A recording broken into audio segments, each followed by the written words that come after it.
लो भाई, पाकिस्तान में चलने वाले तमाम मेडिकल स्टोर मालिकान तगड़े हो जाएं और वहीं एक एक आदमी, एक एक पाकिस्तानी के लिए आज का ये व्लॉग है।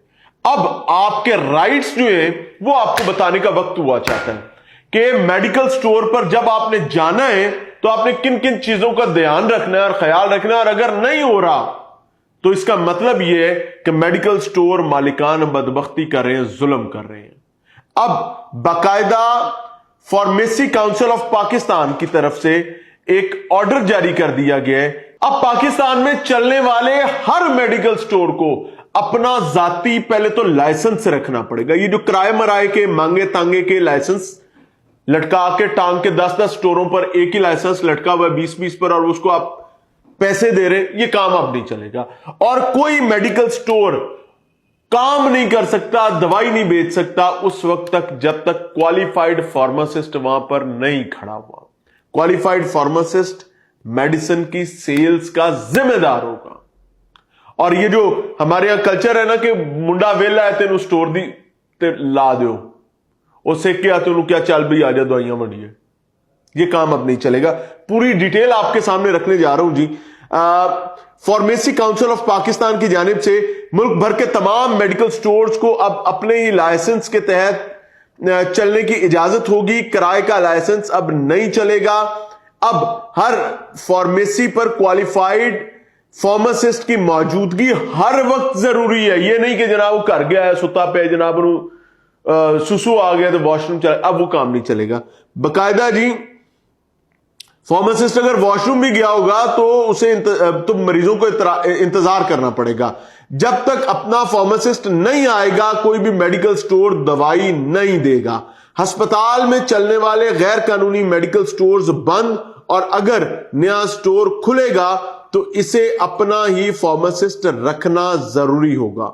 वहीं पर यह जो हुक्मनामा है यह बाकायदा तमाम डायरेक्टोरेट्स को भेज दिया गया, लेकिन गल कह देना विचली गल दस, विचली गल है कि ये बातें कानून में आज से नहीं है, ये बातें कानून में 1967 से हैं। ये तमाम चीजें 1967 से कानून का हिस्सा है। अब एक और ट्रक की बत्ती है, मैं लिख के दे देता हूं, हमने इसके ऊपर मल्टीपल शोज किए हुए हैं। वो जेनेरिक नेम लिखना तौहीन है डॉक्टर के लिए, वो भी ब्रांड नेम लिख के देता है। क्यों? क्योंकि ब्रांड पैसे भरता है। स्टोर वाला भी ब्रांड बेचता है, क्यों?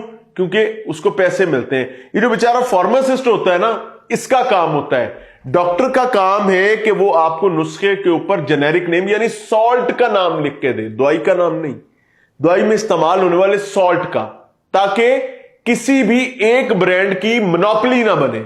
यानी वो दवाई जो आपको 10 रुपए में मिलनी है वो आपको 150 में ना मिले। अब डॉक्टर क्या करता है, वो ब्रांड लिख के देता है ताकि 150 की दवाई है, डॉक्टर ने कहा मैं ए लिख के दी सी, मरे तू ए खादी तेनू आराम खे मिट्टी ते कटान है। डॉक्टर्स फ्रंटमैन बने में आज से नहीं, अरसा दराज से। जब आप जाएंगे कानून के मुताबिक डॉक्टर जेनेरिक नेम लिख के देगा। आप जाएंगे मेडिकल स्टोर पर वहां पर एक बंदा खड़ा होगा जिसको कहता है फार्मासिस्ट। फार्मासिस्ट स्टोर मालिक को नहीं कहते हैं भाइयों, फार्मासिस्ट एक डिग्री है फार्मेसी की, डॉक्टर ऑफ फार्मेसी की जिसने डिग्री की हुई है, जो सॉल्ट्स का डॉक्टर है, वो आपको बताएगा कि जनाब इसमें ये दवाई है, ये इतने में मिलेगी, ये दवाई है, ये इतने में मिलेगी, ये दवाई है, ये इतने में मिलेगी। वो आपको ब्रांड के हिसाब से बचाएगा। लेकिन हमारे यहां जो क्वालिफाइड फार्मासिस्ट है उसको तो रखने का कल्चर ही नहीं है। हम कहते हैं पैसे ही जाया करने ने।